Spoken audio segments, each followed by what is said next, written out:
ऐसे में अगर इस समय ईगो क्लैश की वजह से हम अपनी फॉरेन पॉलिसी में ट्विस्ट एंड टर्न करते हैं तो चीन के पास खाली साफ रोड नजर आएगी और वो इसी दौरान काफी गति आगे बढ़ा सकता है। इससे ये स्ट्रेटेजिक बात है। अब दुनिया की ट्रेड डील सिर्फ ट्रेड के लिए नहीं है, वो बहुत सारी स्ट्रेटजीज और आने वाले समय में होने वाली चीजों को लेकर उस पावर बैलेंसिंग का गेम है। अब एक और बात आपको बताते हैं। देखिए, मैंने आपसे कहा कि कैसे इस डील के साथ भारत की जीडीपी रफ्तार पकड़ेगी और व्यापार को रफ्तार मिलने के साथ ही भारत की जीडीपी भी तेजी से आगे बढ़ेगी।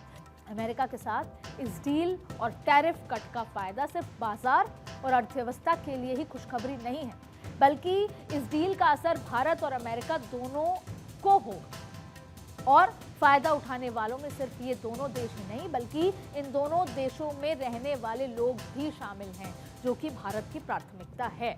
और सबसे पहला फायदा तो ये होगा कि भारत में, अमेरिका में जो भारतीय सामान अब सस्ता हो जाएगा और इससे भारतीय सामानों की बिक्री पहले से ज्यादा हो जाएगी।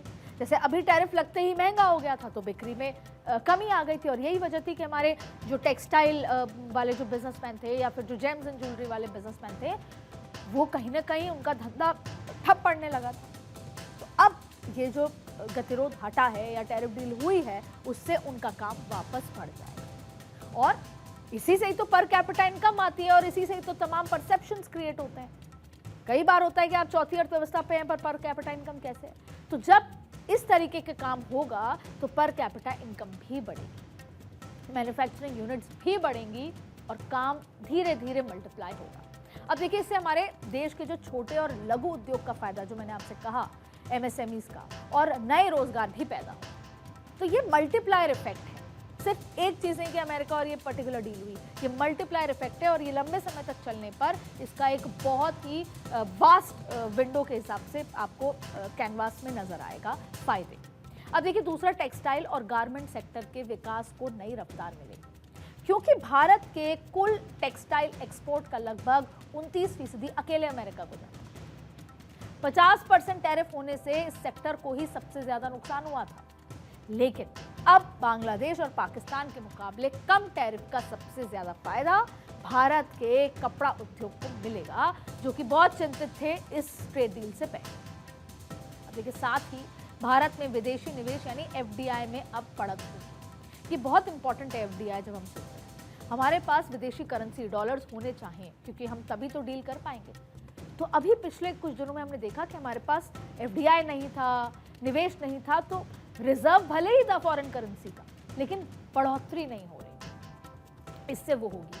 50% टैरिफ की वजह से भारतीय बाजार को लेकर अभी तक एक अनिश्चितता बनी हुई थी। अब ये स्थिति खत्म हो चुकी है और ऐसे में विदेशी निवेशक फिर से भारतीय बाजार में अपना पैसा लगाएंगे। चौथा ये कि भारत का व्यापार घाटा कम होगा।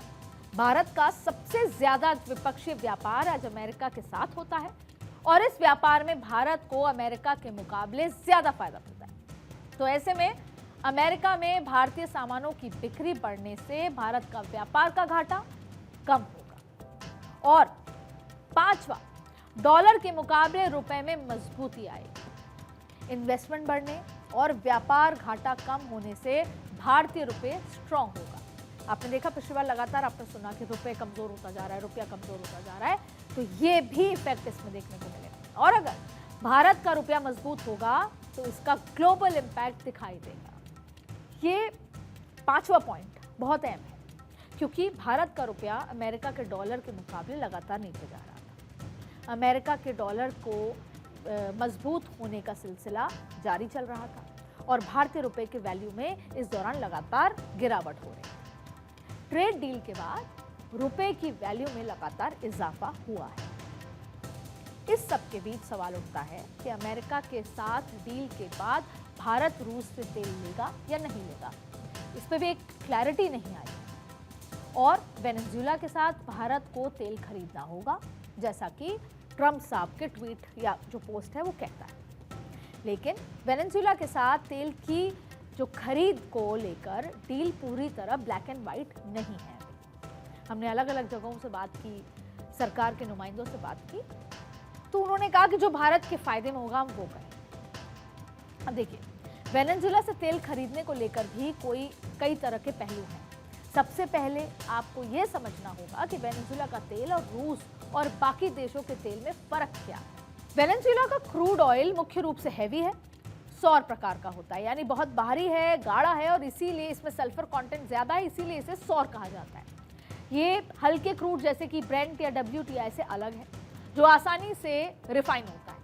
इस हैवी क्रूड इसको रिफाइन करने के लिए एक स्पेशल तरीके के इक्विपमेंट की जरूरत होती है और इससे ज्यादा एस्फॉल्ट और बिटुमेन मिलता है, लेकिन गैसोलीन और डीजल कम होता है। लेकिन अच्छी बात यह है कि भारत की ज्यादातर रिफाइनरीज इस तरह के हैवी क्रूड को प्रोसेस करने में सक्षम है, तो ये बात हमारे पक्ष में, हमारे फायदे की है। तमाम आशा उम्मीदों के साथ लोगों के मन में कुछ सवाल हैं जिनकी स्थिति अभी तक पूरी तरह से स्पष्ट नहीं।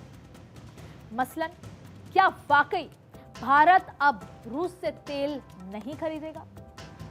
असल में अमेरिकी राष्ट्रपति डोनाल्ड ट्रंप ने दावा किया है अपने एक एग्जीक्यूटिव में कि भारत रूस से तेल खरीदना बंद करने और अमेरिकी तेल की खरीद बढ़ाने पर राजी है। उन्होंने ये तक कहा कि भारत वेनेजुएला से भी तेल खरीद सकता है, लेकिन भारतीय पक्ष ने इन बयानों पर कोई स्पष्ट या पुष्टिकरण नहीं किया। 7 फरवरी 2026 को साइन किए गए एग्जीक्यूटिव ऑर्डर में भी ट्रंप ये शर्तें जोड़ी थी। ट्रंप ने मुख्य मुद्दे, पॉइंटर्स की तरफ उसमें ये दिखाई दिए जो कि भारत की तरफ से पक्ष में नहीं है।